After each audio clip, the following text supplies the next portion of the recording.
Sports next के तमाम साथियों का मैं यहाँ पर लॉर्ड्स के ऐतिहासिक ग्राउंड से आप सभी लोगों का स्वागत करता हूँ। और ये एक तरह से देखा जाए लॉर्ड्स को कहा जाता है कि ये यहाँ सिर्फ एक क्रिकेट मैच नहीं बल्कि सोशल इवेंट है, सोशल कैलेंडर का एक अहम हिस्सा है। एलिट ऑफ द लंदन नहीं, एलिट ऑफ इंग्लैंड नहीं, एलिट्स ऑफ द वर्ल्ड यहाँ पर आते हैं। और रविवार को भी जब भारत और इंग्लैंड के बीच जो है डिसाइडर खेला जाएगा 3 मैचों की सीरीज़ का, उसमें आपको बॉलीवुड के सितारों से लेके पॉलिटिशियन टॉप से लेके क्रिकेट जगत के तमाम दिग्गज हस्तियां भी आपको देखने को मिलेंगी। लेकिन सबसे ज़्यादा जो नज़रें होंगी 4 दिग्गजों पे, टीम इंडिया की तरफ से विराट कोहली, रोहित शर्मा, इंग्लैंड की तरफ से जोश बटलर और जो रूट। बड़ी दिलचस्प कहानी है अगर आप देखा जाए दोनों टीमों के दिग्गज, और ये चारों खिलाड़ी जो हैं 2027 के वर्ल्ड कप में खेलेंगे। विराट कोहली का हमने देखा पिछली इनिंग्स जो उनकी कार्डिफ में रही थी, फ्लुएंट थे। विराट कोहली तगड़ा खेल रहे हैं और उनका इंटेंशन भी साफ है। रोहित शर्मा को लेकर हमें कुछ नया कहने की ज़रूरत नहीं है, काफ़ी कुछ उनके बारे में हमने कहा। लेकिन यहाँ पर एक पारी अगर रोहित, जिन्होंने इंग्लैंड से उनकी ज़बरदस्त यादें हैं, इस सीरीज़ से पहले उनका यहाँ पर 65 का एवरेज था, 700, बहुत ज़बरदस्त यादें हैं। तो क्या रोहित को जब एक सबसे बेहतरीन पारी की ज़रूरत है, क्या इंग्लैंड एक बार फिर से उनके लिए लकी साबित होगा? ये देखने वाला सवाल होगा।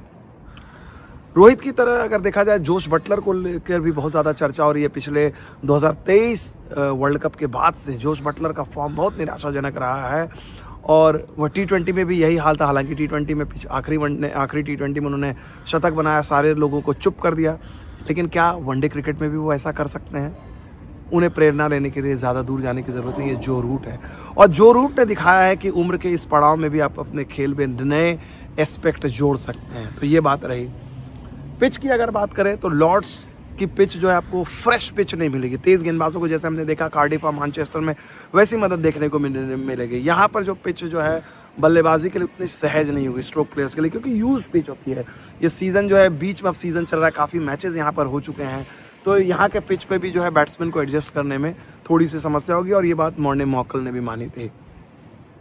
अब मान के चलिए, और यहाँ पर अगर आप बोलेंगे कि टॉस जीतने के बाद क्या करना है, तो टॉस जीतने के बाद आपको पहले बल्लेबाजी करने हैं। ये आंकड़े साफ साफ कहते हैं।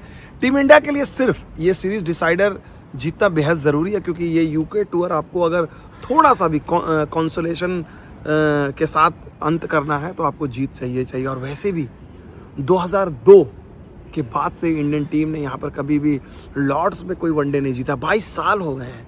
तो इंडियन टीम चाहेगी कि कम से कम उस रिकॉर्ड को भी तोड़े। जिस तरह से इन्होंने मैनचेस्टर का घमंड तोड़ा था, लगातार जो है 6 जीत का मैनचेस्टर का घमंड था, उसको तोड़ा था, कि क्या टीम इंडिया यहाँ पर लॉर्ड्स में भी उस घमंड को तोड़ेगी? अगर ऐसा होता है तो मज़ा आएगा।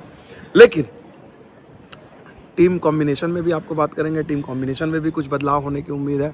और वो बदलाव जो निश्चित तौर पे दिख रहा है वो है left arm spinner Kuldeep Yadav जिस तरह से अभ्यास में आपको दिखे, उनका खेलना तय है। क्योंकि हर्ष दुबे टीम में आए हैं, वॉशिंगटन सुंदर की जगह ड्राफ्ट किया गया है, लेकिन उनको सीधे वनडे में डेब्यू दिया जाएगा, मुझे लगता है कि मुमकिन नहीं है। इसके अलावा KL राहुल की वापसी होगी ईशान किशन की जगह पे। बाकी चीज़ें तो एज इट इज़ हैं। तो मौसम के बारे में अगर बात कर लें तो मौसम धूप खिली हुई है। लंदन में ऐसे भी गर्मी आपने देखा हुआ है कि हम टी-शर्ट में ही आपके साथ ज़्यादातर नज़र आ रहे हैं।